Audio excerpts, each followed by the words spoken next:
This is not an isolated incident, and I'd like you to just allow the truth to flow. I'm not going to hurt Judge Glanville. I'm just going to... Check it out. What tape something? Come here. Oh, what's going on? State what was said. I came down on it like this. Metro, bought me a paint from bezel. I went two-tone on my bezel, vodka rock the candle. Previously on Ready to Die. And just for the record, Judge Glanville not only told them to provide all of the statements back in December of 2022, but after that, he told them to not only identify statements, but any evidence that they've identified, transcripts, any of the case, videos, that if they know that something is inadmissible, they need to go ahead and redact it, tell us, hey, I'm going to introduce this. I've already redacted things that I know as an experienced litigator. It's probably not admissible. And then if we have any further redactions, to let them know. So that is the way this was supposed to move timely, not be a trial by ambush, not have the jury sitting outside waiting on us to get through the issues. These are the orders from Glanville. And Your Honor, respectfully, none of them get followed. Oh, my God. I'm noticing that. In addition to that, Judge Glanville was with us since January 4th of 2023. This jury is all selected from the very first panel.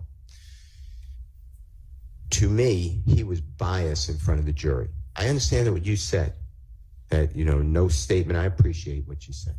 No statement made by the former court disparaging of lawyers should be considered, or whatever the words were. But there's also going to be a jury instruction that nothing that the court says is intimated an opinion. And I disagree in this case with that instruction. I'm going to object to that instruction. And I need the jurors to understand that Judge Glanville, I will make it clear. I will make it clear. I am excluding this honorable court. But Judge Glanville pressured him.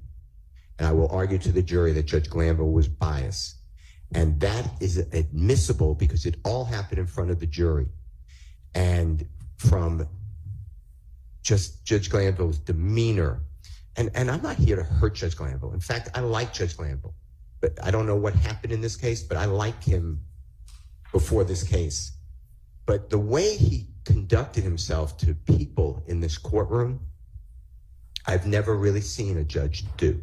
So I want to ask Mr. Copeland, it is very important to me to explain that he was taken against his desire into Judge Glanville's chambers, that he was with Judge Glanville, Miss Hilton, his lawyer. I'll make it all perfect. If I don't, you could admonish me and the state can correct me, but I'm not here to snowball anybody.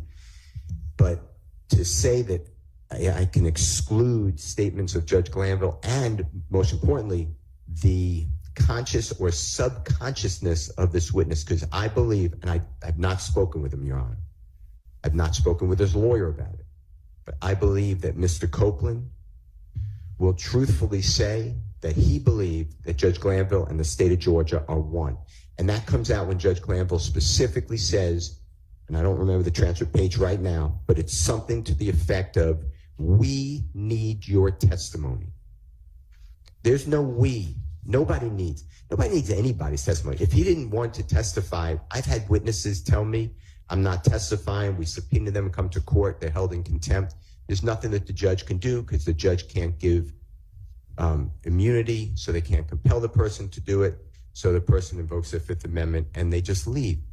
That is unfortunate, but that's the reality. There is no we. So with all that being said, I'm making an attorney proffer that if you prevent me from doing that, and Judge Glanville prevented me already, I'm just telling you, he prevented me from cross-examining Agent Racy. He's an FBI agent on misstatements made by the prosecution, knowing the prosecution, it's Miss Hilton, knew that a gentleman who's the same last name as a court reporter entered an invalid, coerced guilty plea. Judge Glanville stopped me again from getting into the truth of that matter. It's never been corrected. The point I'm trying to make to you is that all came out in front of the jury. So, yes, I am going to intend to do, I will follow your rule, obviously, but I intend to cross-examine Mr. Copeland, not only what was said by Ms. Hilton, but what was said by Judge Glanville. I will be respectful. I'm not here to, throw some odd names about Judge Glanville. I will just be very specific. And then if he doesn't answer my questions, I'm stuck with his answer of I don't recall or whatever has been going on in this courtroom. But I don't believe that you should limit the cross-examination. I didn't do that. All that to me, that was very hurtful to me. And I don't mean hurtful. I mean, it was offensive to our law. That's how I took that. And I know what you said about it. I know what Judge Krause said about it. I look at it totally differently. I've never had a judge do that. I've done a lot of appeals. I know you've done a lot. I've never read a judge doing that. I've never seen a prosecutor do that. So I think that the jurors are entitled to know, and I think Mr. Williams, because he's the one who, God forbid, gets sentenced if I lose, I think they are entitled to know what caused Mr. Copeland from the 7th to be locked up. The jurors saw that. They saw that. He was testifying. He answered maybe 3 questions, maybe 5. He said, I'm not testifying. He invoked his 5th. The jurors were sent out, and he was gone. Jurors come out, and they're dismissed. He's just not there. We're on a long delay. I think that it is not irrelevant to this matter. I think it is more than relevant. I think it's probative. And this is the actual treatment by the former court and the current district attorneys of this case. Okay, I understand your argument, and I am not making my ruling in any sort of an effort to protect Judge Glanville. I do not believe it is relevant to the issues for this jury to determine. With regard to whether Mr. Copeland's testimony between the 7th and the 10th between the 10th and the 12th, was impacted by the ex parte on the 10th. I asked everybody, do we want to do the entirety of Mr. Copeland's testimony over?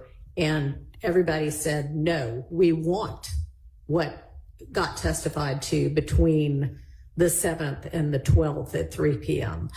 So y'all had the opportunity to have it all done over, and you chose not to do that. You can ask him about the immunity and whether he'd be testifying without being ordered to. That's fine. But beyond that, the ins and outs of what happened in the ex parte with regard to whether there was a biased judge or not are, in this court's legal opinion, not relevant to these issues. And honestly, even the we need your testimony, Judge Glanville had made a determination that Mr. Copeland's testimony and compelling that testimony by an immunity grant was in the public's interest. And so the we there is Judge Glanville, or can very easily be understood to be Judge Glanville saying we the public and not we, me, and the state. So I appreciate your proffer, but my ruling stands. Can I just add to that then? Sure. So it's in the eyes, the mind, and the ears of Mr. Copeland, not a reader who can say, well, that's the public. In addition, Judge Glanville said to Mr. Copeland on cross-examination, you are going to get tremendous cross-examination, and they know you better than we do. So they know what you did. The they, I would ask Mr. Copeland, is referring to Mr. Williams, Mr. Ryan, Mr. Nichols, Mr. Stillwell, Mr. Kendrick, and Mr. Huey. And that presumes guilt, because Mr. Williams does not know the reality that Mr. Copeland has done all this other things, like pull a gun on Mr. Watts that he admitted today, shot into a barber shop that he admitted to on the stand. These are outrageous conducts. For Judge Glanville to make that statement, yes, the jurors should hear about it and the effect of Mr. Copeland. And you are respectfully taking away the opportunity that we are all given. Judge Glanville did this to a witness that's currently testifying. And if you don't realize this, because this is, I know your first witness. This is a big witness. He has been spoken about the entire case. I opened on him. I said that Mr. Copeland killed Donovan Thomas. To remove this, I believe, is going to be under the analysis of, has to be harmless beyond a reasonable doubt because it's a constitutional violation. So I'd ask you to listen to the remainder of the June 10th, 2015 statement, because he's going to talk about, he already has, and if you can't understand it, the transcript seems to be, in my opinion, fairly accurate, where he talks about Mr. Williams. And if he didn't testify, none of this comes in. I think the jury gets to know that and why he testified. And it was because Judge Glanville held hands with Miss Unlove and Miss Hilton, and they coerced this man to testify, pressured this man to testify, whatever his word would be. So I ask you to just, I understand your ruling. I'm going to follow your ruling. I hope I made a good attorney proffer on cross, but those are the topics I would go in. I would not go into, and he also was, by the way, I have, based upon information, belief, he wasn't fed and did not drink from Friday when he was held in custody until Monday when he's in that star chamber. So I think that goes to his frame of mind as well. So, and when I say he, I'm talking about Mr. Copeland. And he was put into a jail in DeKalb County where the system was down, at least that's what he was told. He couldn't contact a family member. So I think that all that adding up to make his determination that, yes, I think that it's a corrupt system and the judge and the DA were going to hold me for not only this trial, but who knows how long 26 people can dispose of their case. All right. Well, that part we definitely dealt with. If he was not given, or you have reason to believe he was not given food or drink between Friday and Monday, that's something that certainly should have been raised in the coercion motions that several of you filed, because that might have impacted between the 10th and the 12th. But again, you all decided you wanted the testimony between the 10th and the 12th. And that was a strategic decision on your part because you believed that there were beneficial things that he said during that testimony. I think that advice that these defendants, through their attorneys, would vigorously cross-examine Mr. Copeland is correct and accurate advice, and that these defendants know him better than the state's attorneys know him or anybody else is not inaccurate as well. If you would like to, understanding the parameters of my ruling, provide some questions that you believe should appropriately be asked, I'm happy to consider those. And it may be that there are, I mean, you can absolutely, again, ask him about the immunity grant and the, even right now, whether he is only doing this because it's avoiding jail for him. That's fine. You could explore that completely. All right. You say it to Mr. Shard all the time, and I always tell him, don't say okay, because it sounds like you're waving it. So no, it's not. By which I mean, all right, do you understand? Not all right, do you accept my ruling? Because I know you will abide by it, but you do not agree with the correctness of it. Yes. And then the last thing I'd like to say, if I may. Yeah. When the Honorable Court said I didn't take up the opportunity to strike the entire testimony from the June 10th to the 12th, that's the law. The law is until that motion is filed of recusal. So I'm following the law, and there were beneficial points. I mean, you just read the transcript where he testified under pressure or not. but that is in the case. So I believe that I have a right to ask him about, those days before you took over, before you gave him the proper admonitions and the correct law. So that's Okay. all. Thank you. So that the record is clear, I am suggesting that obviously the law with regard to the timing once a recusal motion has been granted, what you have to undo. Yes. What I'm saying is if you believed that there was coercion starting at some point earlier than that, based on a lack of food and drink or any kind of treatment like that, then that could have been brought up. And y'all chose not to bring that up or not to make that argument. And you all could have agreed to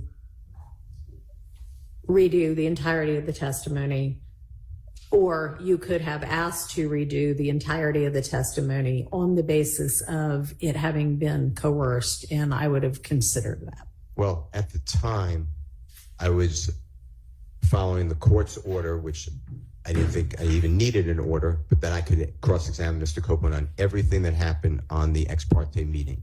And that's when I made my ruling, or not ruling, sorry. That's when I said, I don't want it out. In addition to that, I didn't want it out because I want to cross-examine him on why he did it. It's part why he testified from the 10th to the 12th. That's part of the case. And I think that it goes to the jurors. The jurors are entitled to know who the prosecutors are and who the judge was. And it goes to their bias, their interest in the case, and their motivation on how they are prosecuting this case. So, okay, I don't think that any order that I issued led you to believe that you would be able to, well, it may have led you to believe, but I don't think it should have reasonably led you to believe that you would be able to explore anything about what Judge Glanville said or did during that ex parte. I think that it was clear to me, whether you said it or not, the way I understand the rules, that that's a part of this case, that's a part of this witness, and that it comes out on cross or direct examination. The prosecutors can sit here and say now, maybe they're going to do it. I have no reason to believe that they are or not. But Mr. Copeland, we had a misunderstanding on June 10th, and we had a meeting with the judge, and your lawyer was there the whole time. They could do all that as well. But I don't see handcuffing Mr. Williams' lawyer on cross-examination when it is a reality case. Just like Mr. Copeland went out and spoke on a jail call and made statements about things. That's his state of mind at the time. It may be relevant. I think it's relevant here. I think it's relevant that Judge Glanville did this and Miss Hilton did this. You can ask about anything Miss Hilton did. No, I understand you did not limit that, but you're limiting the way I heard you today. I have to almost excise Judge Glanville, and that's what I'm objecting. All right. Yes, sir. Just so I'm clear with what the court just ruled, we can ask about things that Ms. Hilton said to Mr. Copeland during that ex parte meeting. We just can't label it ex parte. This is what I'm concerned with. There's a lot of confusion and I think misunderstanding of this immunity. I understand the order that was granting him use and derivative use immunity. However, Ms. Hilton articulated to Mr. Copeland in chambers much more than that. For instance, my understanding of law, and Your Honor, I know that you've dealt with these issues more than me, the statute of limitations is not what we normally think it to be. It's not from the date of the offense. It's told if there's no evidence of who committed the offense. Mm-hmm. That's one, the perpetrator has to be known. So Ms. Hilton said, for instance, we'll use the barbershop shooting. Ms. Hilton said, all this stuff is older than 4 years, so you can never be prosecuted. He could be prosecuted for the barbershop shooting. But here's the thing. They would just have to put a tolling provision. That's not relevant either, because it is not the fact that the statute of limitations may or may not have run that prevents the state from prosecuting him for something he wants to get on the stand and confess to.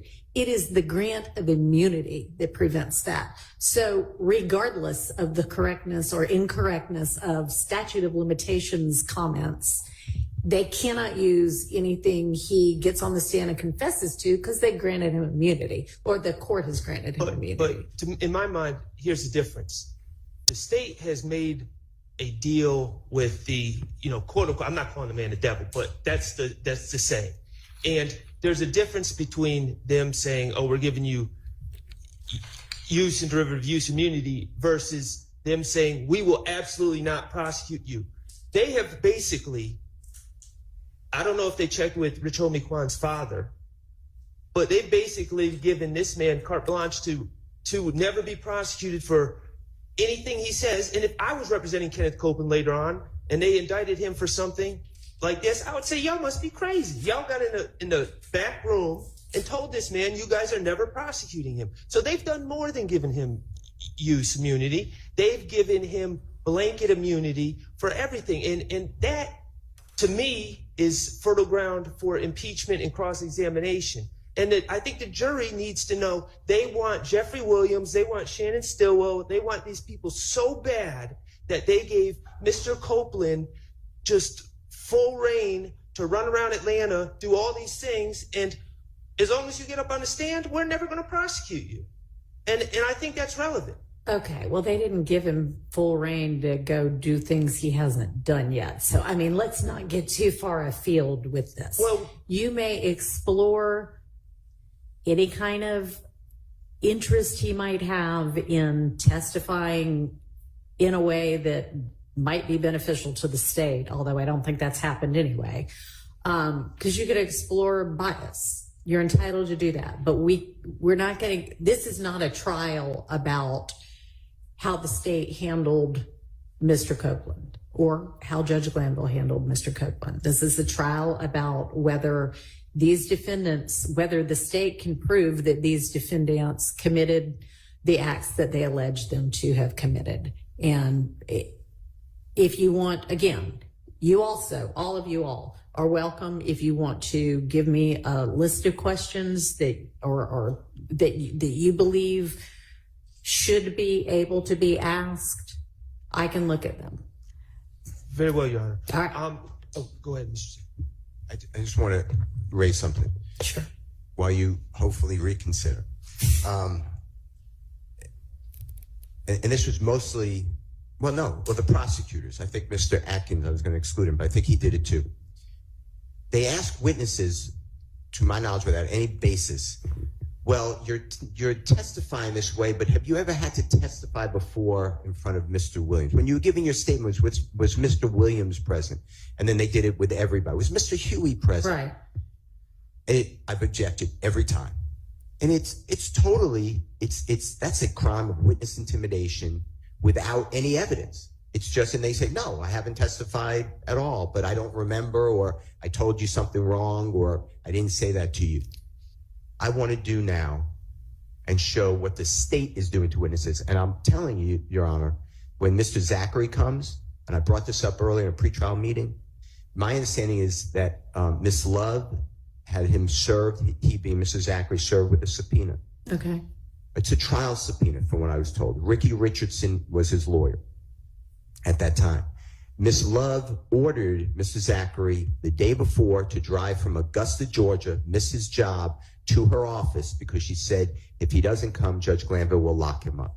There was no trial going on. This in 2023, we were doing jury selection. I heard about that, so I raised it to Judge Glanville. This is abuse of power. You don't order somebody to come to your office with the hammer of the judge going to lock you up. Judge Glanville said, put on your evidence. He gave me an opportunity. Everybody said they didn't want to testify, so I didn't call anybody. Ricky Richards, I didn't call anybody, so I forfeited the motion. But my point is to say that, somehow there's witness intimidation from Mr. Williams et al. I want to show what's really going on, and that ex parte meeting helps illustrate it. I will also ask Mr. Zachary, because I'm confident he'll know. It was not attorney-client privilege because it didn't just come from Mr. Richardson. He told me You can also speak with Mr. Zachary, with Mr. Richardson, and he'll tell you the same. That's all we spoke about, coming to court. And he did come to the courthouse. I'm told that his father met him there too. This could be wrong because I'm not there. And then his father said, the law, there's no trial going on, my son's leaving. So that's what, there was no conversation. Okay. But my point is, this is not an isolated incident, and I'd like you to just allow the truth to flow. I'm not going to hurt Judge Glanville. I'm just going to Check it out. What tape something? Come here. Oh, what's going on? state what was said. I came down on it like this.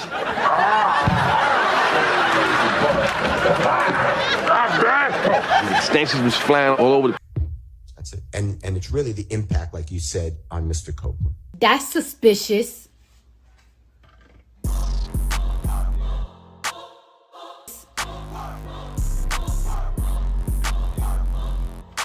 That's weird.